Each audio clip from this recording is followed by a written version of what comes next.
On imagine souvent que pour avoir de belles cultures, tout se joue dans le sol, avec le travail de la terre. Mais en réalité, il y a un partenaire bien plus puissant, un partenaire invisible qui tire toutes les ficelles. C'est le climat. Pensez-y comme un immense chef d'orchestre qui, sans un mot, donne le ton, le rythme et décide du succès de toute la symphonie végétale. C'est la grande question, celle qui hante tous les passionnés de la terre. On a beau tout faire dans les règles de l'art, utiliser les meilleures semences, travailler le sol avec soin, et pourtant, d'une saison à l'autre, les résultats peuvent passer du tout au tout. Alors où est le secret? Qu'est-ce qui fait que parfois ça marche du tonnerre et d'autres fois c'est la déception? Eh bien, la réponse, elle est littéralement sous nos yeux, ou plutôt au-dessus de nos têtes. Elle se trouve dans l'air, dans la lumière, dans l'atmosphère qui nous entoure. C'est le résultat d'une partition complexe jouée par 4 grands solistes du climat. Et pour réussir nos cultures, il faut tout simplement apprendre à lire cette partition. Alors, pour décrypter tout ça, voilà le programme. On va d'abord se pencher sur la température, le véritable thermostat du vivant. Ensuite, on parlera de la lumière, le carburant indispensable. Puis, on verra l'équilibre ultra sensible de l'humidité. Et à la fin, on assemblera toutes les pièces du puzzle pour comprendre comment tout ça fonctionne ensemble. Allez, on attaque avec le premier violon, le facteur le plus déterminant de tous, la température. C'est elle qui va donner le tempo de la vie, de la germination à la récolte. Parce qu'il faut bien comprendre une chose fondamentale. La température pour une plante, ce n'est pas juste une question de confort. C'est de l'énergie brute. C'est le régulateur de vitesse de son moteur interne. Chaque degré en plus, c'est comme si on appuyait un peu plus sur l'accélérateur de son métabolisme. Mais attention, un moteur peut aussi surchauffer. Et ce qui est absolument génial, c'est que chaque espèce, chaque variété, a sa propre carte d'identité thermique. Cette carte est définie par ce qu'on appelle les 3 températures cardinales.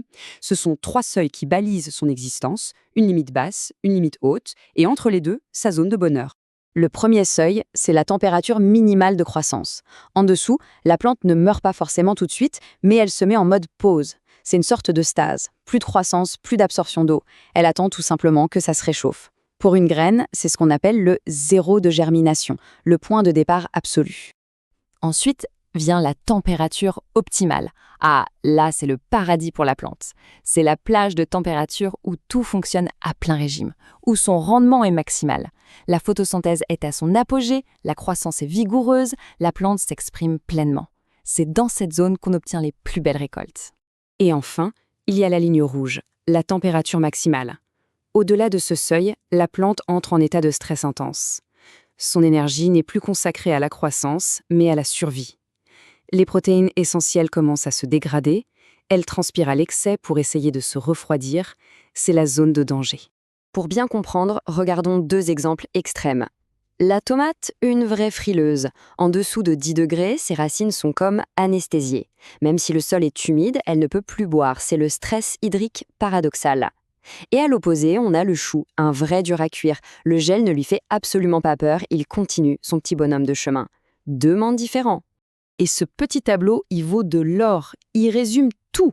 On y voit très clairement qu'on peut semer de la laitue ou de l'oignon très tôt en saison, dès que la terre atteint 2 petits degrés. Mais si on fait la même chose avec une courgette, c'est l'échec garanti. Elle a besoin de chaleur, d'au moins 15 degrés pour daigner se réveiller. Connaître ces chiffres, c'est la base de tout calendrier de culture. Mais attention, il y a un détail de pro. Il ne faut pas seulement regarder la température moyenne sur 24 heures. Un autre facteur, plus subtil et tout aussi essentiel, c'est l'amplitude thermique entre le jour et la nuit. Une plante, en fait, n'aime pas du tout une température constante. Le scénario parfait, c'est ça.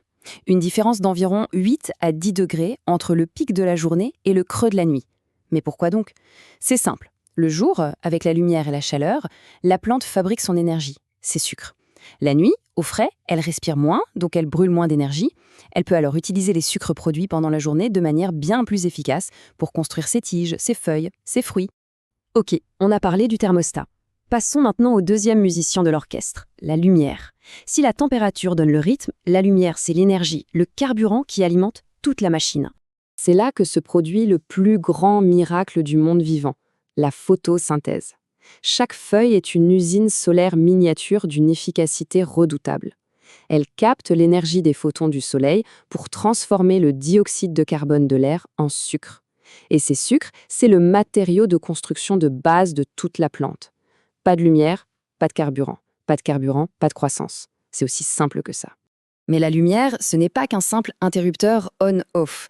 C'est aussi une horloge biologique. C'est ce qu'on appelle le photopériodisme. Certaines plantes, comme l'épinard, sont génétiquement programmées pour fleurir uniquement quand les jours rallongent, après le solstice d'hiver.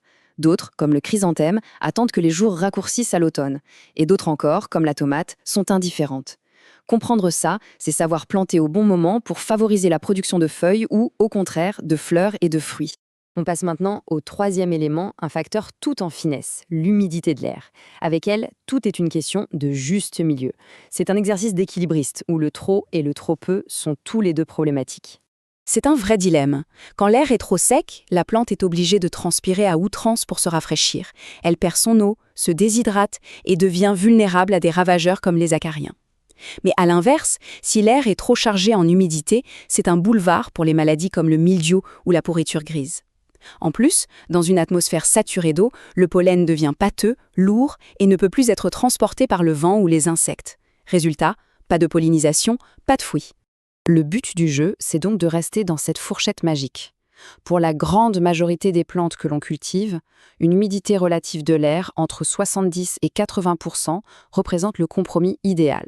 C'est la zone de confort qui permet à la plante de bien réguler sa température sans pour autant favoriser le développement des maladies. Bien, on a vu chaque musicien séparément. Maintenant, il est temps de les écouter jouer tous ensemble.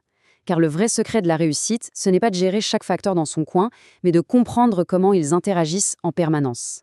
Pour résumer cette grande symphonie climatique, on a donc des rôles bien définis. La température est le métronome, elle donne le tempo général.